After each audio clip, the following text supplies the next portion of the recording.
Who is Shay Shay? I don't know. My cousin Shay Shay? Gotta get that anger up out your champ. It's honestly sad. In the meantime, please enjoy my movie trailer to my next film, Lift, which will be dropping on Netflix in 8 days. There is a moment in the trailer where Gugu and Bathra says they really love you. I know she's talking about Katt. Mark your calendar, world. This one is special. Now, Hart wouldn't be the only person to Hart affiliate in Plastic Cup Boys, Spank Horton, as he would also go on X to write.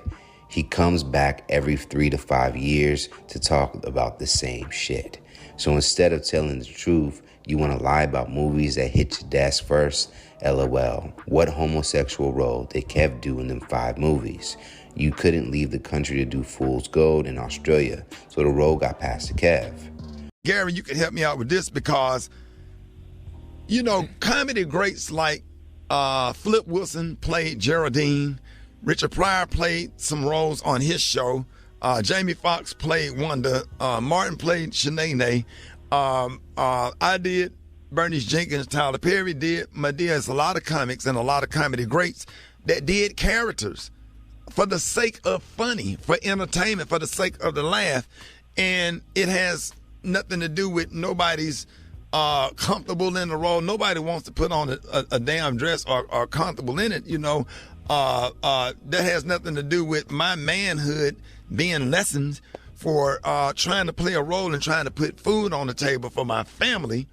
Because it's a prop. It's nothing more than a prop. It's nothing more than a way to get a laugh. I mean, back in Shakespeare's time, there were no females playing females' role. Every female role was played by a man. It's just part of it's part of an art form. It's part of what makes it funny. You bring the funny to it. I wish that I'm sure you remember.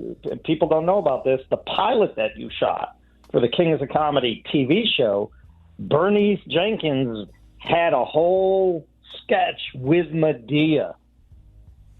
Yeah, I did a sketch with Medea, me, Earthquake, Tyler Perry, Niecy Nash. We did a thing called The Pew. It's supposed to be like The View, but it was a church-based version of The View, and it was just comedy great to see Bernice Jenkins, the character, and Medea. And I started off doing Bernice Jenkins doing prank phone calls on the Buck Wild Morning Show in Birmingham, which spinned into, hey, I think you should do a character. This would be a great character for this role.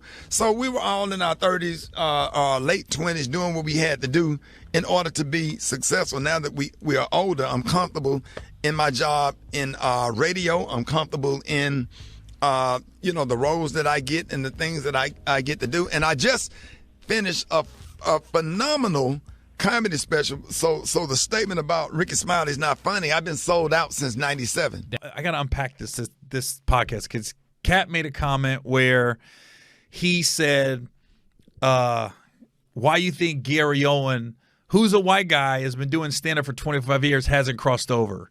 And when he said it, I was like, wait a minute, was that a good thing or bad thing? And I literally had to go to Twitter and start asking people, was I catching strays or what was that? And they was like, no, they were saying you haven't sold your soul. That's why you haven't crossed over. You've been consistently you, and that's why you haven't, quote unquote, crossed over. So I was like, oh, okay, that made sense. Now, I'm not going to get into it, but I've been, I was in an awkward situation one time where I can't say for 100% this person was trying to make me do something, casting couch type deal, but it felt like it. And I was like, is this that point where I've always heard, would you suck a dick for $1 million? And I was thinking to myself, and I was in this office in this room going, well, this is I'm about to answer this question. And the answer was no, I wouldn't. So now I listen, I can't say for 100% that's where it was going, but it felt like it. It felt like it. You got to be in the room to feel it. And I was like, oh, this dude is really coming on to me. Like, this is happening in real life. And the dude did it, and he'll always remain nameless. I think he was feeling me out. Like, is this dude? And this was years ago. I was young in the game, but I was just like, wait a minute, is this happening right now? I was like, oh my God, And then I was like, I made it very clear I like women. I'm not going that route. Blah, blah, blah. So I'm not gonna get into it, but I was wondering. Yeah, he let him have it. Where do you stand on interviews like that, DC? Where people? Well, Katt, my friend. Yeah. Katt, my friend. Steve Harvey, my friend.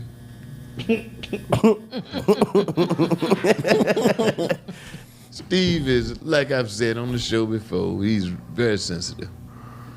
I talked to Katt Williams after him and the Steve Harvey blow up. And I said, Katt, come on, man. Because I'm going to tell you the truth. Actually, you remember when Steve and Katt were going at it? Mm-hmm. It kind of saddened me, man.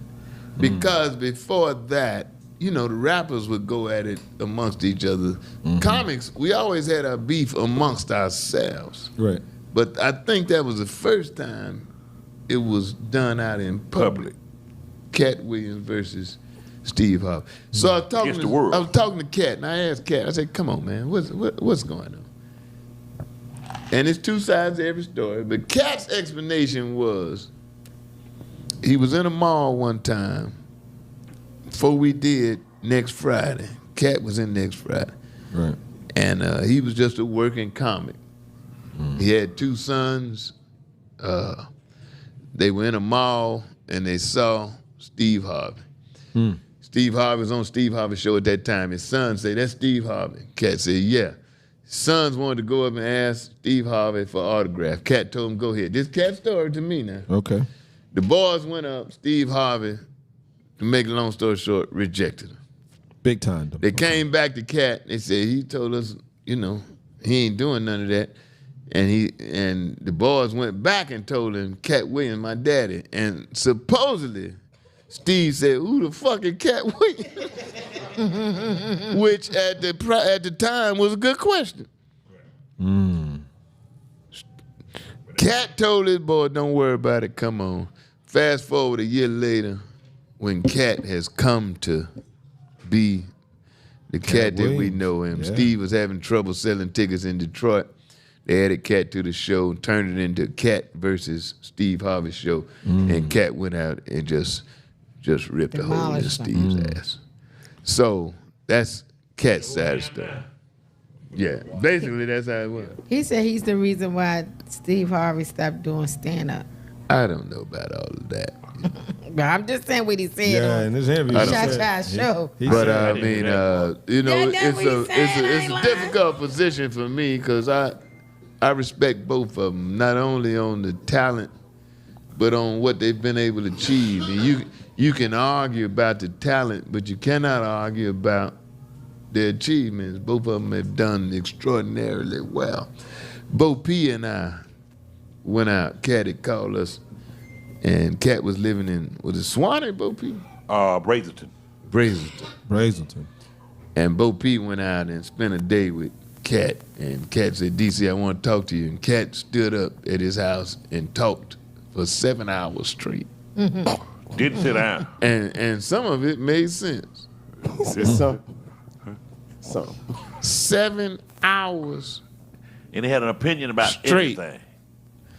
And he said, DC, what you think? And he said, but before you tell me what you think, let me tell you what I think. And you may not think what you think no more. And when nigga finished talking for about 2 hours, he said, now what you think, DC? I said, nigga, I don't even remember what the fuck the question was. But he's my man, but he did a revealing what have you with Shannon Sharp interview. And apparently, I haven't watched the whole thing. I watched about 20 minutes of it. And he said some controversial shit. Yeah, he did. Why do you think he has this hostility toward certain people? Because there are still a lot of comedians. You in think this it's field. hostility or you think it's reality? I think Katt. I mean, they both can be the same. Confidence also can be mistaken as hostility. Somebody who is overly confident. I feel like Katt Williams knows that he's an intelligent individual. He writes all of his own stuff. He produces all of his own. Oh yeah, you think he writes all of his own stuff? That's what he says. That's what he said.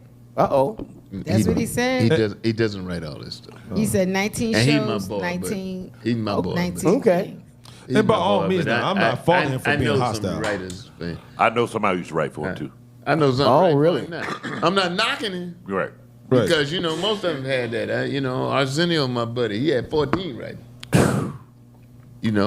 What's his name writes for Katt? D. Militant used to.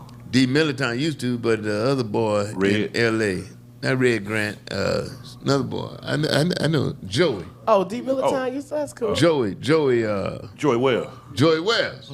Yeah. Writes for Katt. But I ain't knocking Okay. I mean, that's when you get up you there need like a team. that. Yeah, you need a team. to get I the mean, win. I never had one. I had Sean Miller wrote a little bit for me way back in the day, but it just didn't work out. When I was on Comic View, they had a budget for writers. I said, man, I don't need no damn writer. Give me that money for wardrobe. and that's what they, that's what they did. Yeah. I never had They a had some guy that helped Now, with he the punch did. up. but He I ain't did mad at anybody that does. DC, he did. Now, I've written for some other people. I've written for Tim. I've seen him use my material. Right. Ain't no big deal. Yeah. Okay. No. Because, I'm hearing it's a big deal. No, Writers are very important. Writers make a lot of money in Hollywood. Right. Right. And then, because I've written for some very famous people that don't want to, and I'm not interested in telling. Right. But the thing about this is why I used to shy away from performing in Hollywood. They talk about the Laugh Factory and the Comedy Store because a lot of the comics that are very successful, they have writers. Now they ain't gonna steal your shit, the comics, but their writers are sitting. I'm talking about they sitting in the place in Hollywood With notebooks. with a notepad. Yeah. And they writing your shit down. So they take it and they sell it to their artists. Subba said, I want to address this Katt Williams thing one time, man. I saw people on there really commenting about that. Look, I have no idea what this brother is talking about. That joke is over 30 years old, close to 30-something years old. I did the Kings of Comedy in 1999. Probably have been doing that joke 6-7 years before that. I don't even know if Katt was doing comedy then. So, again, he's a talented brother. I have no idea what he's talking about. I've never seen Katt do a space shuttle joke. So, that may be something that he believes is true. I've written a lot of jokes. I've had a lot of comedians steal my jokes as well. So I understand if you feel, slighted by that, but that's my joke.